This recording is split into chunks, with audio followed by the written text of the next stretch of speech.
నమస్తే, welcome to special focus. Raghuramakrishnaraju ఈ పేరు తెలియని వాళ్ళు ఇటు రెండు తెలుగు రాష్ట్రాల్లో ఎవరో ఉండరనే చెప్పుకోవాలి. ఎందుకంటే ముఖ్యమంత్రి జగన్మోహన్ రెడ్డి బాధితుడిగా ఆయన పెద్ద ఎత్తున కూడా అందరికీ సుపరిచితం.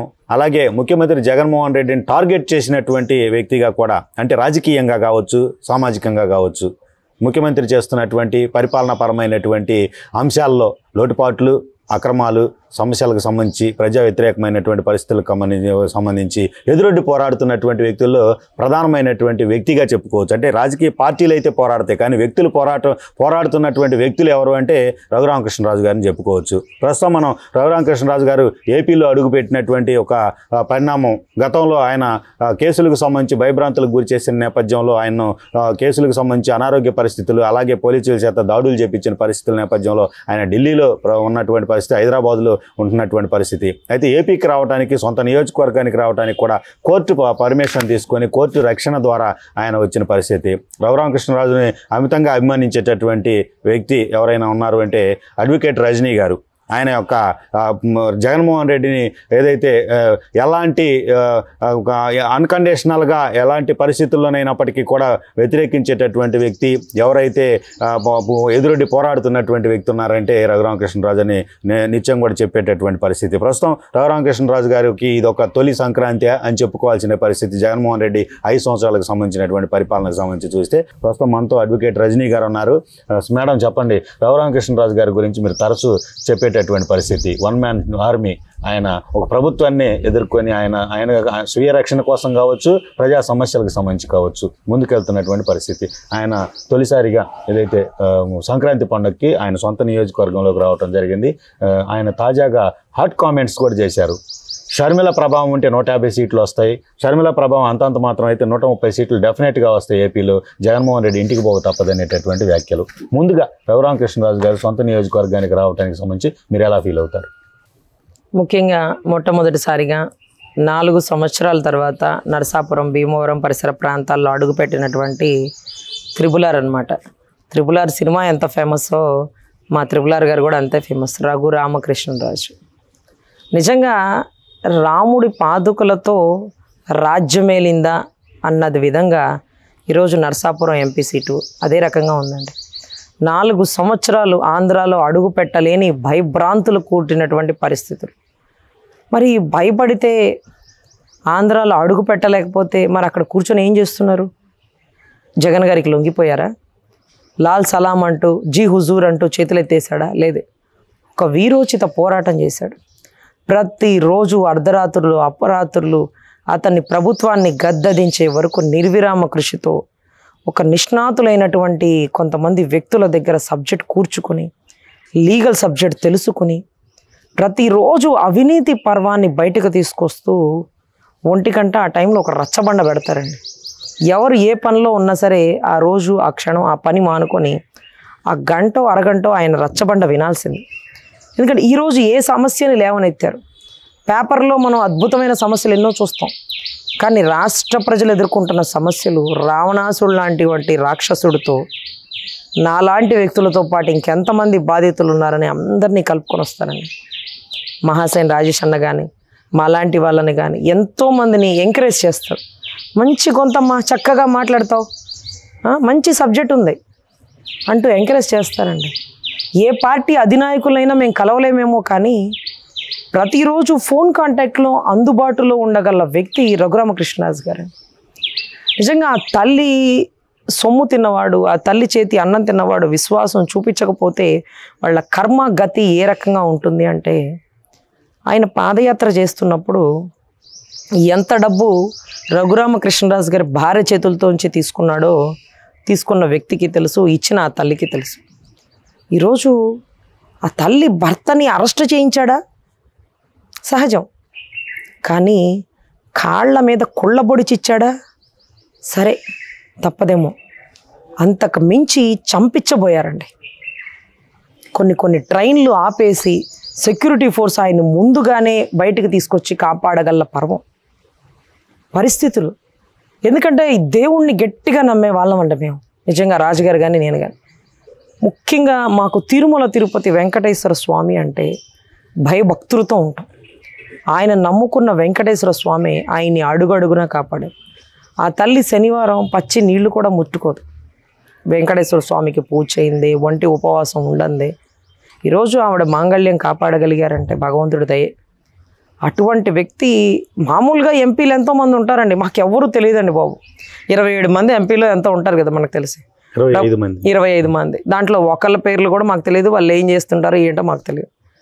కానీ ఎప్పుడైతే రఘురామకృష్ణదాస్ గారు ఎంపీ అయ్యారో, గెలిచినప్పుడు కూడా మాకు తెలియదండి ఆయన.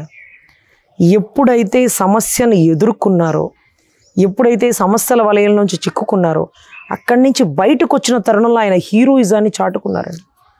హీరో ఊరికే అయిపోరుగా, పెద్ద ఫైటింగ్ చేశాకే హీరో బయటకు వస్తాడు. అటువంటి ఫైటింగ్ చేశాడు. లేకపోతే గుంపులో గోవిందలాగా అయిపోయాడు. ఇప్పుడు ఏక్ నిరంజన్ లాగా ఒక్కడే ఉన్నాడు. ఏది అంత గొప్ప 151 మంది ఎమ్మెల్యేలు, ఎంతమందో ఎంపీలు, వీటన్నిటినీ దాటుకొని ఒక్క మొగోడు డైలీ సీరియల్ లాగా బస్తీ మే సవాల్ అంటూ 1 గంట కల్లా బండ పగలగొట్టి పక్కన పడేస్తాడు.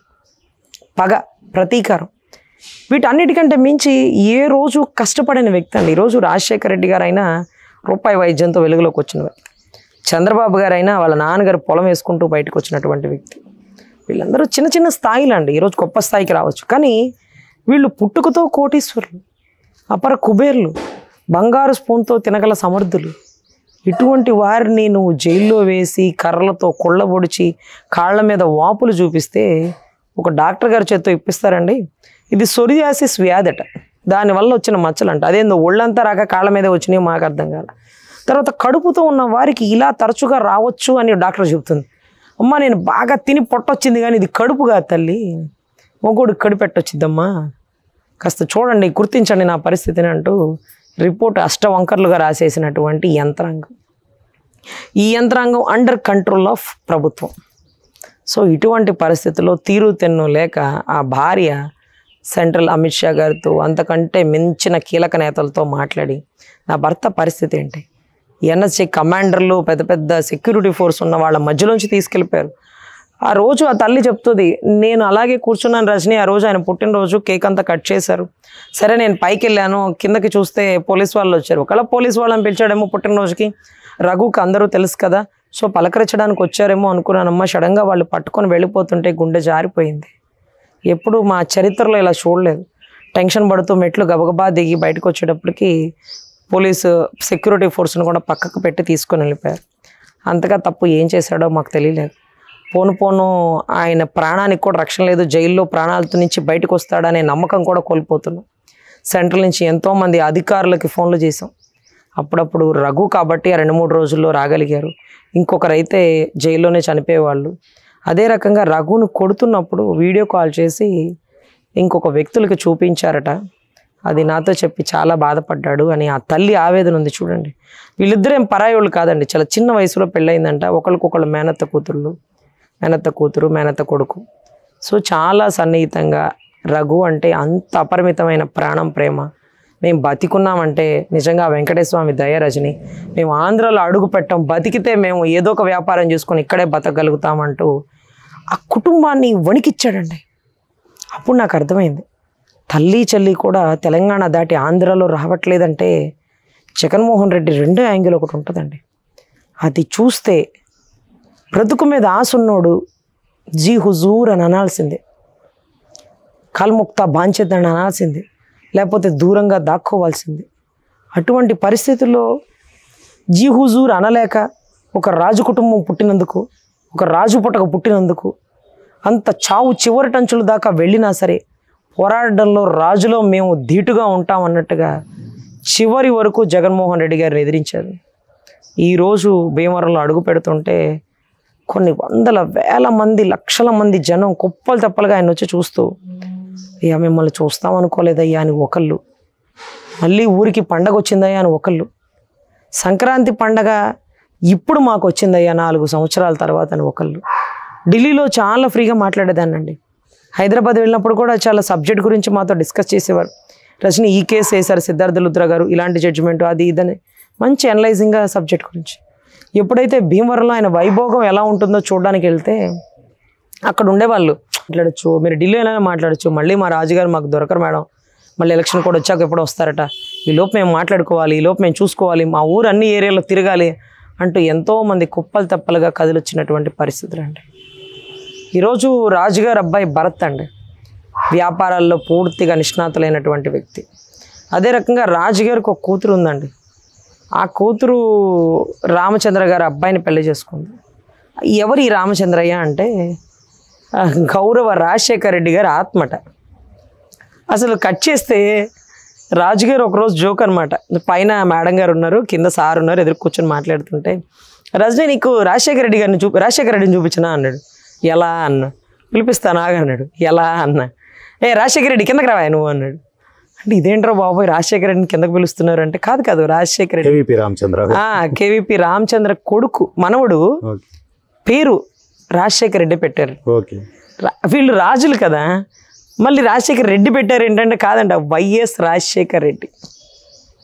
అసలు పేరుతో సహా, ఇంటి పేరుతో సహా పేరు పెట్టేశారండి. వైఎస్ రాజశేఖర రెడ్డి కిందకి రా అంటే గబగబా దిగి వచ్చాడు ఆ పిల్లోడు. ఎవరు సార్ ఈ అబ్బాయి అంటే, అబ్బాయి పేరు అడుగు అన్నాడు. ఏం పేరు బాబు అంటే వైఎస్ రాజశేఖర రెడ్డి అన్నారు. ఈ రామచంద్రయ్య గారి ఆత్మ ఎక్కువయ్యి ఆయన విపరీతమైన అభిమానంతో ఇద్దరు మనవాళ్ళు అండి, ఒక మనవడి పేరు అచ్చంగా అదే పెట్టారు. ఆ రాజశేఖర రెడ్డి గారి కొడుకు వల్ల ఈరోజు రఘురామకృష్ణరాజు గారు ఇబ్బంది పడుతున్నా, రాజశేఖర రారా నాయన కిందకి, రాజశేఖర అన్నం తినరా బాబు అంటూ అంత ప్రేమ చూపిస్తున్నటువంటి ఆ కుటుంబం అండి. నిజంగా అసలు అంటే ప్రేమ వివాహాలకు కానీ, ఆదర్శాలకు కానీ, అభ్యుదయ భావాలకు కానీ రాజుగారి భోజనం అంటే ఎలా ఉంటుందో అసలు ఇక చెప్పనక్కర్లేదండి. ఒకవేళ నేను తినేసానమ్మా అని చెప్పినా కానీ తిని వెళ్ళాల్సిందే రజని. ఏ టైమైనా పర్లేదు నువ్వు ముందు తిని వెళ్ళాల్సిందే అంటూ 4-5 రకాలు పెట్టి ఒక పని మనిషితో చెప్పి వడ్డించారండి. వాళ్ళ దగ్గరుండి ఇది కొంచెం వేసుకో, ఇది ఒక్కసారి రుచి చూడు, ఇది కొంచెమే తిను, టేస్ట్ చేయి, నీకు బాగపోతే పక్కన పడే, ముందు టేస్ట్ చేయి, ఇది ఆ భీమవరం స్పెషల్ రజని అంటూ ఆ తల్లి వడ్డించిన తీరు, ఆ విశ్వాసం చూస్తే కంటతడి అనిపించిందండి.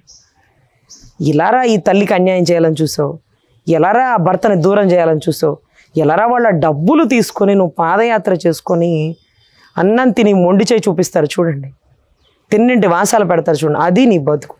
ఆ తల్లి కన్నీరు ఊరికే పోదు. ఏదైతే చంద్రబాబు గారిని కంటతడి పెట్టించి భువనేశ్వరమ్మ గారిని అసెంబ్లీలో అవమానపరిచారు చూడు, ఆ తల్లి కన్నీరు వృధాకపోదు.